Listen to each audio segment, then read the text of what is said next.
Welcome to Recruitment Mindset. Our mission is to serve you with bold conversations about business, recruitment, leadership, and personal development. Open your mind and prepare for discovery, creation, and transformation. And here's your host, Ross Cunningham. So hi and welcome to the Recruitment Mindset podcast. I'm your host, Ross Cunningham, and today I'm super excited to announce that we have Madeleine Black on the podcast. This is an exciting time for listeners to discover more about her story and what she can share, which is incredible insights today with you. Today we're going to be speaking about finding your voice and making an impact. So Madeleine, first of all, welcome. Can you just share a few insights to why you're here today and what you're going to be discussing on this podcast, please? Sure. Well, I am passionate about sharing my story because I really believe in the power that comes when we share our story. You know, if we hear our story at the right time in our life, a story, it has the power to transform for people. So it really was the courage of somebody else speaking out that helped me to find my voice, and I just intend to pay that forward. Yeah, which is fantastic, and I've watched many sort of YouTube videos of your story online. I was really fascinated with your TED Talk as well, and I personally I felt attached to that through my own family's experience of what you went through in terms of trauma and finding your voice and coming out of that and making a real positive impact, which is amazing. But before we go into the podcast, I had an interesting fact about you. Can you just tell the audience what that is and your success story surrounding that, please? Even though I'm just 5'2", I do have a black belt in karate. And I wanted to get my black belt before I turned 50, which I did. So I'm quite overdue doing my second dan. But I currently have my classes online, so who knows when I'll do another grading. So I'm curious to ask, because we had a wee chat earlier before we started recording the podcast that you'd done a marathon before as well as myself.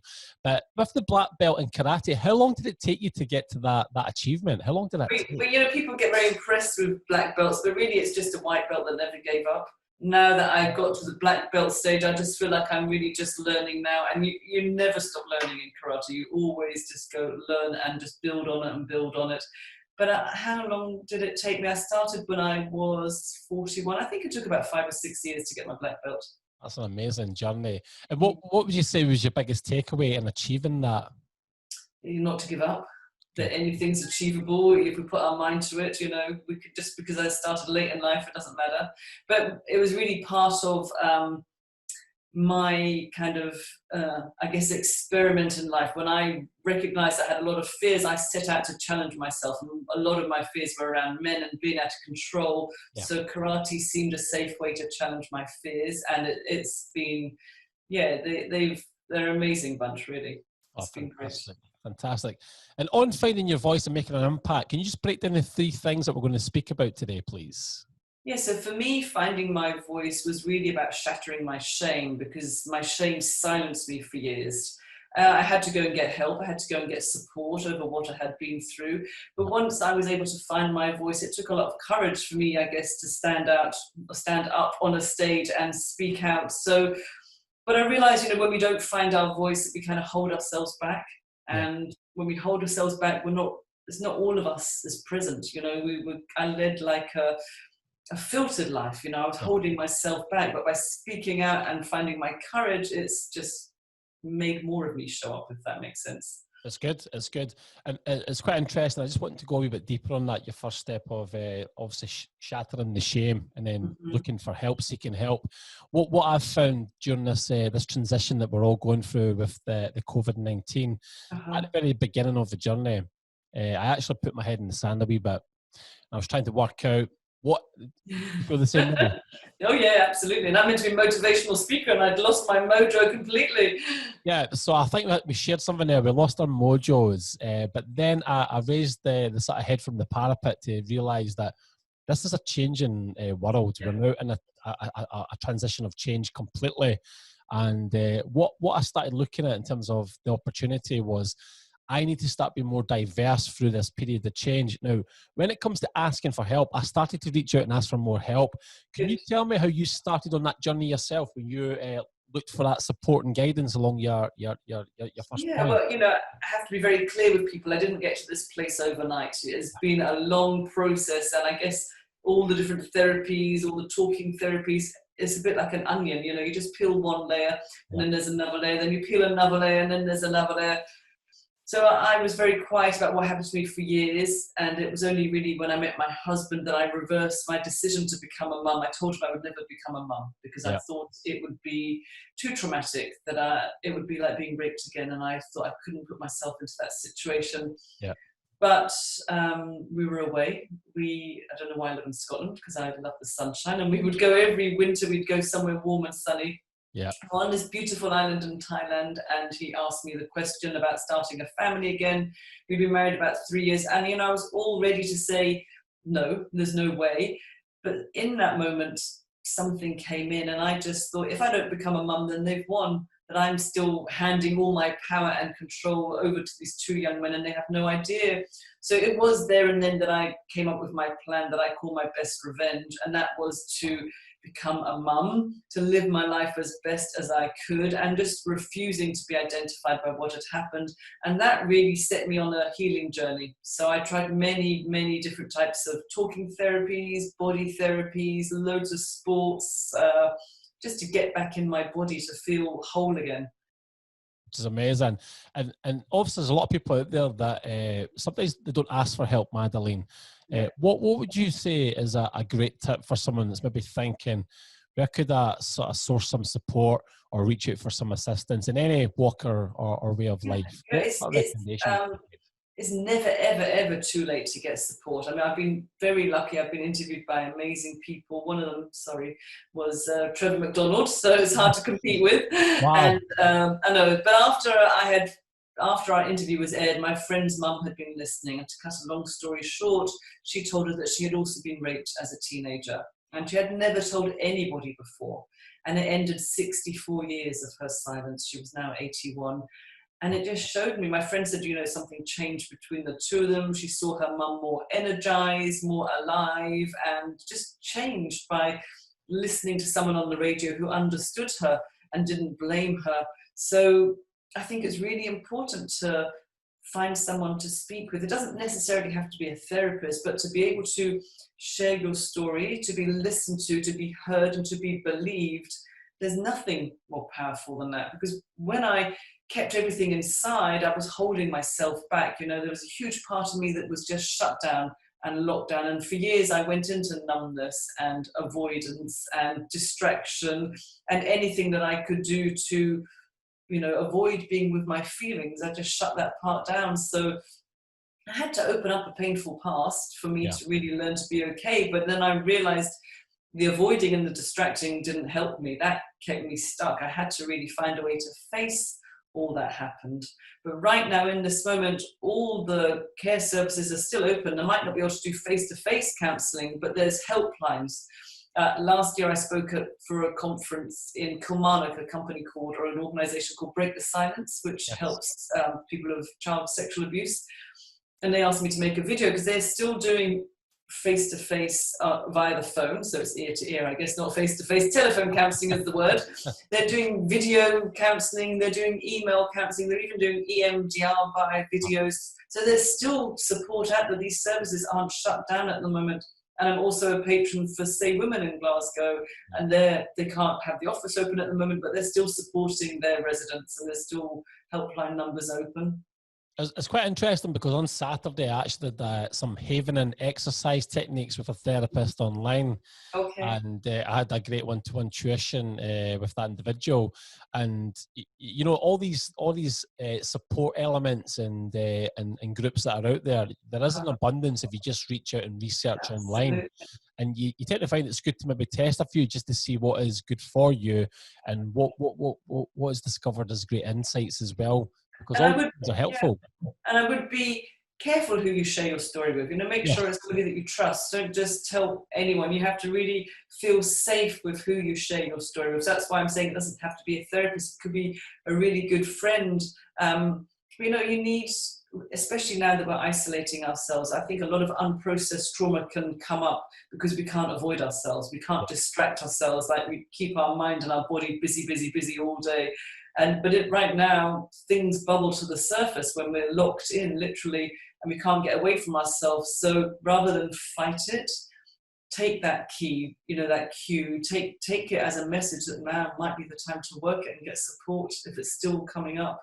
That's good. And how are you finding the lockdown, Madeleine? How are you finding it yourself? Yeah, at the beginning it's hard, but any change is hard. Change is not easy. People struggle with change because we are creatures of habit.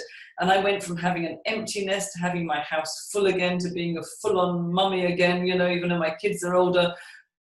I never used to cook dinner every night, me and my husband. He'd be out or I'd be out, or we'd have a snack here, there. And now it's like dinner every night. Before it would be, I'm not home tonight, Mum, don't need to bother. Now it's like, what's for dinner? So yeah, we never had our washing machine on when it was just the two of us, and now it's on 2-3 times a day.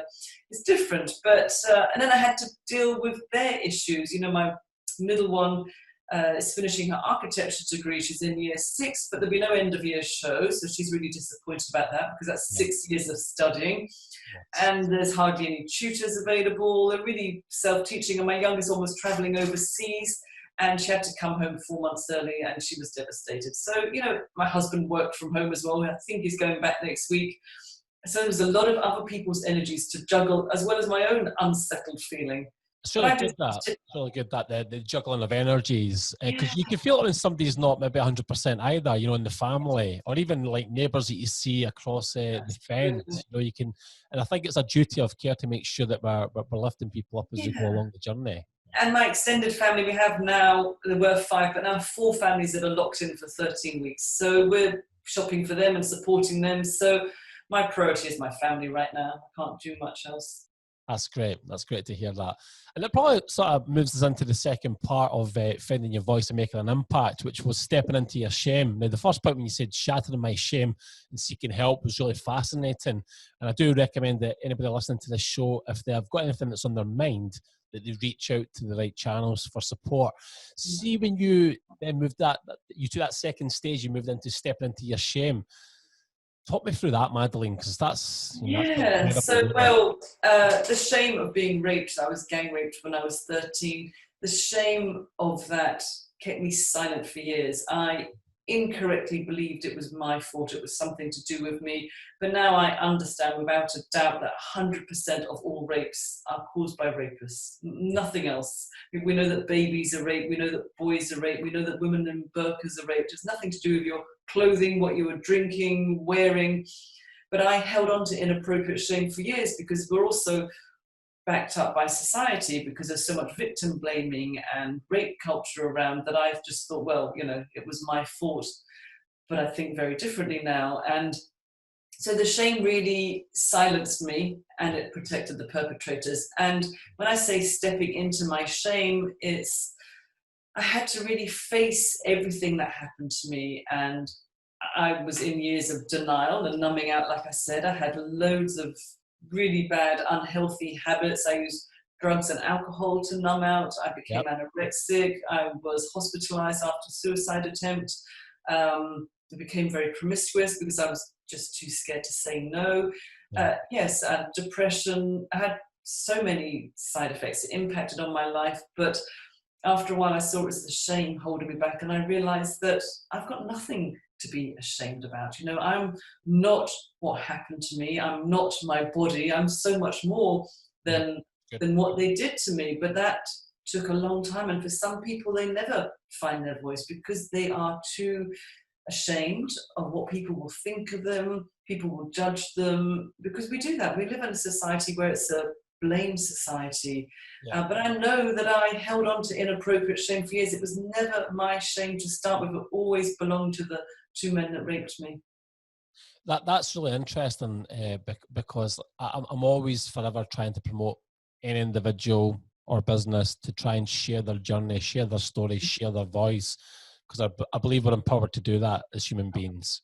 And your journey's been an incredible journey, and your resolve, determination, and the time it's taken to seek these things in your life to come out more positively and share your journey and story, which is helping many people as well, is quite formidable actually. And when it comes to like stepping into your shame, as you're saying, there's a blame culture sometimes in society. How do we step into that shame, and then how do we come out to really make a positive impact? Well, don't expect everybody to stand on a stage and speak like I do, Yeah. but be able to, Incredible. I call it, give it oxygen. It just releases something inside. It shifts that energy. And when you can sit in a room with someone and you get the feedback, this was never your fault. This is something that happened to you. It does shift it. But when we hold it all in, we come at it with a negative mindset. We blame ourselves. We have guilt. I was disgusted by what had happened to me. I thought I was worthless, dirty, contaminated, all of it. I had no self-confidence, no self-respect, no self-worth. Yeah. But, there was something always in me something always drove me just to clean up from my trauma. And so now I've learned that, I don't have a superpower. We can all, at the end of the day, yes, I had to work the trauma out of my system because it gets trapped on a biological level. But at the end of the day, I could make a choice as well. I could choose not to get caught by my trauma. It took a lot of work to get to that stage. I had to work all what had happened to me. But by doing the very thing that I thought I couldn't do, which was speaking about it, is ultimately what saved me. So stepping into my shame is the thing that saved me. We try to protect ourselves from being vulnerable and exposed, but at the end of the day, the way in is always going to be the way out. Yeah, and I think you mentioned a word there that really just triggered me there, when you said superpower. And I think that superpower is you sharing your voice. That's you sharing the journey is a superpower for me. And what I hear, because I think your story is remarkable, Madeleine, and I think the courage and the determination to go out there and do what you're doing is phenomenal. And it almost feels like it's my purpose now. If I can do this because I've seen the impact of sharing stories, then I feel that I should. And I know that I can do it now. I don't really worry what people think. So that it's interesting. The more I speak and the more I share my story, it just shatters my shame even more because this is me. So what if that happened? That has nothing to do with me. It was a crime committed against my body. It doesn't dictate who I am any more than standing on a scale. Those numbers don't dictate who you are. I'm more than that, much more than that. So is everybody else. We're not our events in our life. That's good. That's good. Can I quickly ask you before we move on to the third point? What sort of techniques do you use to have a sharp, focused mindset? Because you're very positive, Madeleine, and the journey that you've been on, some people would really struggle to come out of that. Yeah. What sort of tips or techniques do you use for a good, clear mindset? You did mention prior to call you did a bit of yoga, etc. Just to get yourself. Well, for me, that night that it happened when I was 13, I was very much kicked out of my body. Yeah. So I really witnessed the whole scene from sitting on top of the wardrobe. And I never felt back in. I always felt like an empty shell, like a house with no furniture in. So my journey has been getting my memories back, even though once I got them back, I didn't really like them, but getting back into my body. So just to ground myself and to keep calm and connected, because I think I can't make a good decision if I'm not connected in, if I'm not grounded. I have to be all of me to make that decision from a better mindset, really. So it might not work for everybody else, but for me, it was a lot of physical exercise. So I am a weightlifter, I do powerlifting, I go to karate. I used to be a runner, I don't run anymore, but I do yoga, I walk every day, I'm a windsurfer. So to do physical things, and a lot of my therapies that I tried were through the body. So I did therapeutic massage, breath work, walked on fire, done many sweat lodges. I've taken some strange potions, San Pedro, which is like ayahuasca. So I've done a lot of things to get back to reclaim my body, really. So you've been very experimental in terms of trying to find maybe methods that can help you in your journey. Well, yes and no. I just feel like something, I don't know what, has always guided me, that the right person has always appeared in my life when I've needed them.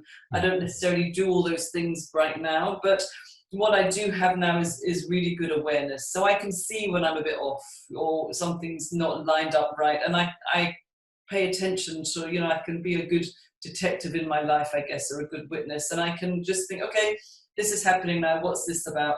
What am I going to do? Do I want to fall into it? Do I want to just accept it? So for me, I had to really learn to accept all that was done to me, because when my memories came back, my oldest daughter was 13, so Anna was the same age that I was, and I went back to therapy to make the memories go away, which obviously I couldn't do. And in the end, it wasn't the pictures that were disturbing my mind. It was my refusal to believe it, my absolute disgust and just denial of the memories was actually causing me more issues than the pictures themselves. So I had to learn to accept all that was done to me. And through that process, I became, I guess, an accidental forgiver. I never intended to forgive these two men. I was filled with rage and hate and anger towards them and plotted fantasies similar to me on them. But the forgiveness really showed me that I could transform my hate into something more peaceful. So I chose to forgive them just in order to let go of everything and accept it. And I'm not here to advocate forgiveness for everybody. I'm not saying that you have to forgive in order to heal, but for me, it was for giving me a much better chance, because it just allowed me to let go of all of the negative stuff. Yeah, and that probably leads us on to the final part, which is making an impact. And something that I found quite incredible with yourself, Madeleine, and sharing your journey and your voice, that's taken you all over the world. You know, you've spoken in many different countries globally, and which is really, really impressive for anyone that can go out there and do that.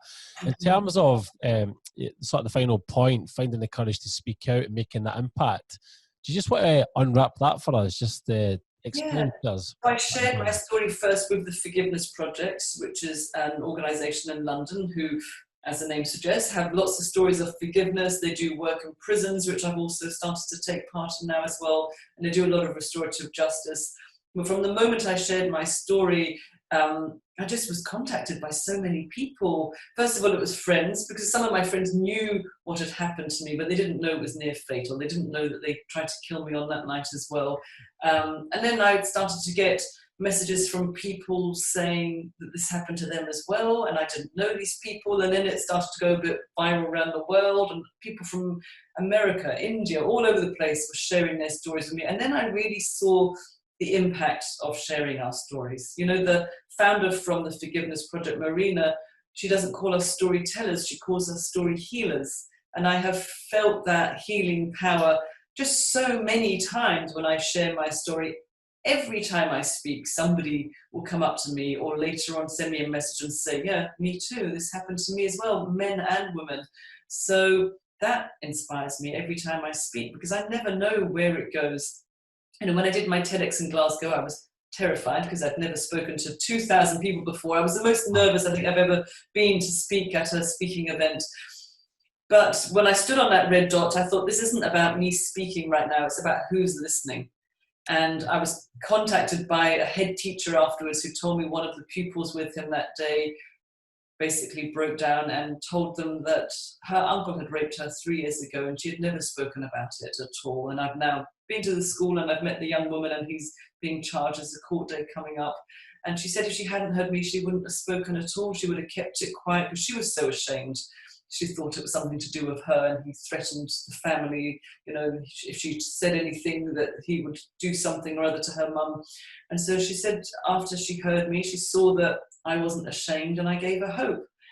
And I said, well, if I'm just there to speak to you, then that's my job. That's it done. So that inspires me every time. That point there is amazing, Madeleine, because there's so many people that worry about how they come across, or if the content's good enough, or what they're sending out there is fine, or if it's perfect. But actually, you need to turn that inside out. It's not about self, it's about the audience that are listening to the message. Absolutely. Yes, working on self is really important. That's where it starts. But worrying about too much about self when it comes to sharing messages, that's where I think we need to be a bit more braver as a community in the UK. And also, you know, I also share it for people that can't find their voice, but for people that have had any trauma, or people that are just stuck in their life, because I know without a doubt we are all so much stronger than we think we are. Absolutely. So much stronger. We all have that resilience inside of us. Like I said, I don't have superpowers, but I drew on that strength that's within all of us. We can all be courageous. And I really, really, truly believe that it's not what happens to us in life that is important, but it's what we do with it that really matters. And if we choose to, we can get past anything that happens to us. It's fantastic. So motivating to hear that, Madeleine, from your side. It's just like really, really inspiring. Can I ask, you mentioned earlier during that chat there, have you tried ayahuasca then? I haven't tried ayahuasca because ayahuasca really renders you senseless. Right. And I was also in a very fear stage then, so I wanted to be able to move. So I took San Pedro, which is kind of, it's I guess a cousin of ayahuasca. It's a plant medicine as well. I've taken it a few times on a retreat up in the Highlands of Scotland. It was like a 4-day retreat. Wow. And it was horrific every time I took it. It was Wow. awful. So I would watch people climbing the trees, swimming in the lakes, running around loving life. I would be curled up in a fetal position, back to trauma. And I was like, for God's sake, when is this ever going to end? Wow. And the very, very last time I took it, I was by myself and I sat by the river and the pictures started to come in. And I just thought, I'm not going to let these pictures do what they always do to me. I'm not going to be taken away by them back to trauma. I'm going to sit here and I'm going to watch the show. And I did. I just sat and I stood as grounded and as steady as possible. And I watched all the pictures and I thought, it's just a film running around my head now. It's not happening anymore. And that was like a revelation in that moment. I realized that I could control the buttons on the film. I could turn it off, turn the volume down. And so the more I stepped into it, the more I faced what happened, the energy just diluted. It doesn't contain that sting, that energy anymore that it used to. It's really interesting because I'm a big believer that everything that happens internal will happen external. Thoughts becoming things. What you see in your mind is what you hold in your hand. Yeah. True believer in that type of stuff. Absolutely. And I think as well, like I've been exploring ayahuasca myself. I had spoken to my wife about it. I've not tried it, but I've been exploring it. With your family. Don't do it. But then I've got another friend that has tried it before, and he just said he had an epiphany of an experience in that, and it's quite amazing watching his journey. Cycling the world, and it's just I can see a massive transformation. And it did. It really gave me clarity, and it really cleaned everything up because it strips all your. Well, for me, it stripped all of my conditioning, and it just left me with what is. And to see what is, I saw that I could be seduced by trauma. I could just fall back into it so easily. It was a normal pattern. It wasn't a healthy pattern, but I could do that, or I could stay as steady as I possibly can with it and not allow myself to get seduced by it anymore. Wow. It's incredible, Madeleine. In terms of just a quick note on the TEDx talk that you did, 2,000 people. I have a wee bit of a story here before I ask you the question. So I met a young man, his name is Bassett, at a seminar for the soul it was called. And he had an incredible story. He had something in him that was amazing. And I actually searched young TEDx on his behalf. He's done the TEDx, yeah. And he got up in Glasgow for his first ever talk and did a chat in front of 2.5. Yes, I've connected with him before. We've had a chat. Oh, it was absolutely tremendous. He came down to Dumfries and Galloway. It was the first time he'd been outside Glasgow. I took him down to Samueling. Half an hour from my home, and he was just he's an incredible joy. We had a good laugh, good time. And then I went up to Glasgow to see him in action, which was amazing. And it's been a goal in my life, my journey to do a TEDx. And what was fascinating about that, just sometimes in the moment, when you capture the moment, you can have that opportunity to make a big impact. Absolutely. And, don't ever give up, because I applied and I never got in first time, and I applied second time and then I got in. And even when I got in second time, I had to go up against a panel, which was actually scarier than 2,000 people. There was 7 of them and 1 of me. So that was pretty scary. And then I had a phone call, then I had a Skype meeting, and then eventually they accepted me. So it was a drawn out process, but, I didn't get in. If I gave up after the first attempt, I wouldn't have done it. Wow. But it was, I have to say, one of the scariest moments of my life, but one of the most liberating moments as well, because I thought, well, this is me. I don't care. Who knows now? It's out there. So, but again, I thought it's not about my story. It's what it can do for other people. And I really believe that I'm there to serve other people, to find their voice, find their courage, live their best life that they possibly can. Don't hold yourself back in any way.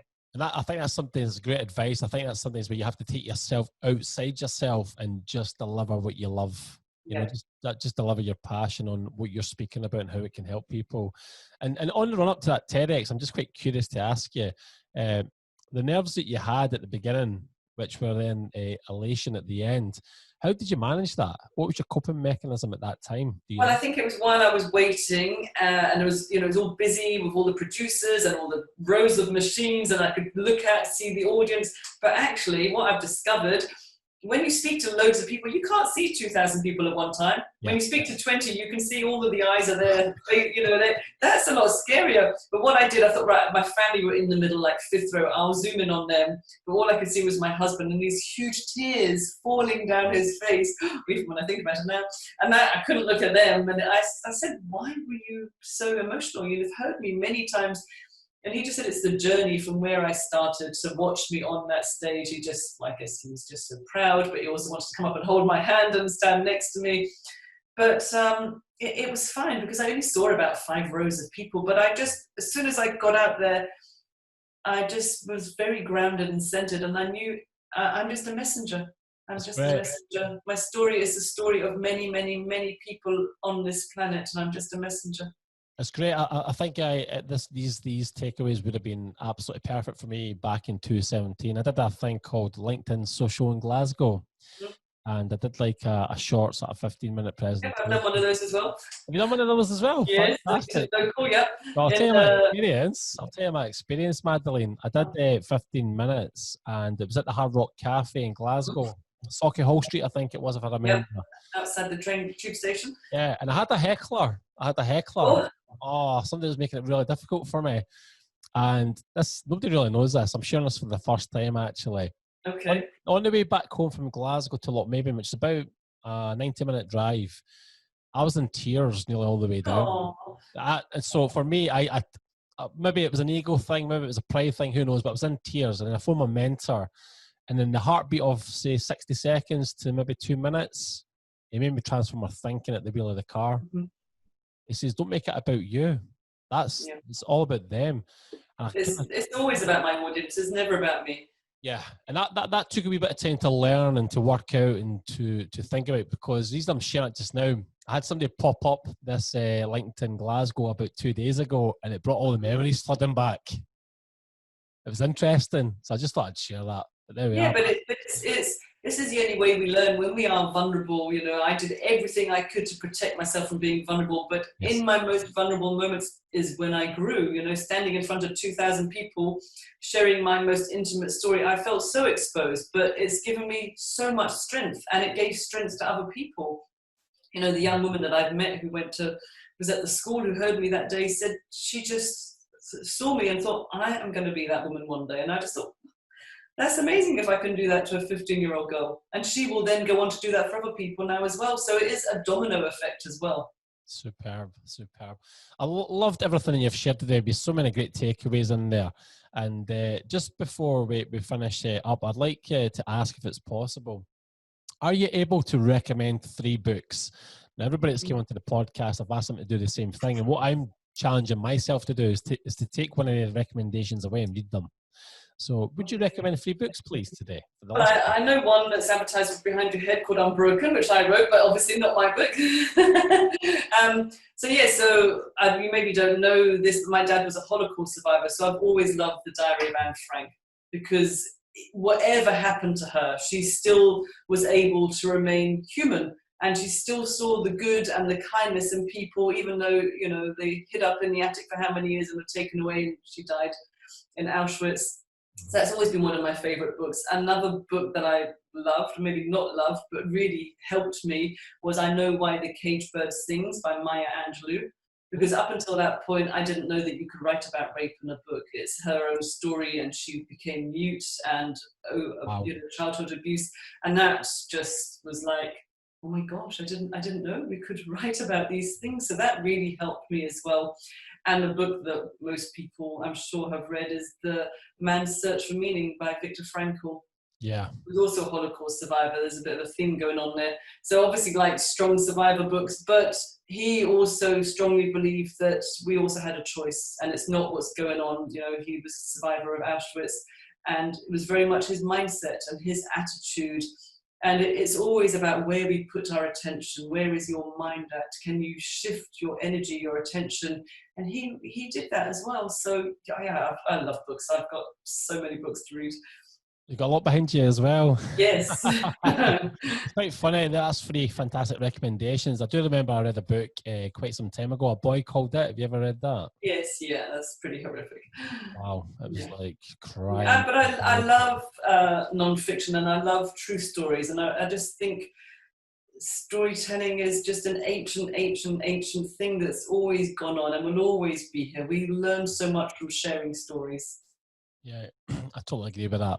So just for the benefit of the listeners, Madeleine, can I just quickly ask, where can they find you? Where can they reach out to discover more about you, your journey, and things like your book, etc., and your speaking? Sure, I'm all over the place. You can get my book Unbroken on Amazon. It's now just become an audio book, so it's on Audible as well. I have Facebook page, public Facebook page, LinkedIn, Instagram, Twitter, my website, madelineblack.co.uk. That's just about to be updated to more of a speaker's website rather than an author's website. So yeah, I'm kind of all over the place. Fantastic, fantastic. Okay, well, Madeleine, thank you so much for sharing these incredible insights today. And I wish you good luck in your journey and keep inspiring other people, which I'm sure you will do for the rest of time. So thank you for your shares today. I really appreciate you're welcome. That. And yeah, we'll see you very soon. Pleasure. Thank you. Yeah, bye. Thank you. You've been listening to the Recruitment Mindset Podcast with Ross Cunningham. Please be sure to subscribe and share, and Ross will look forward to serving you in the next episode. Until then, take care and be great. Here's wishing you amazing success.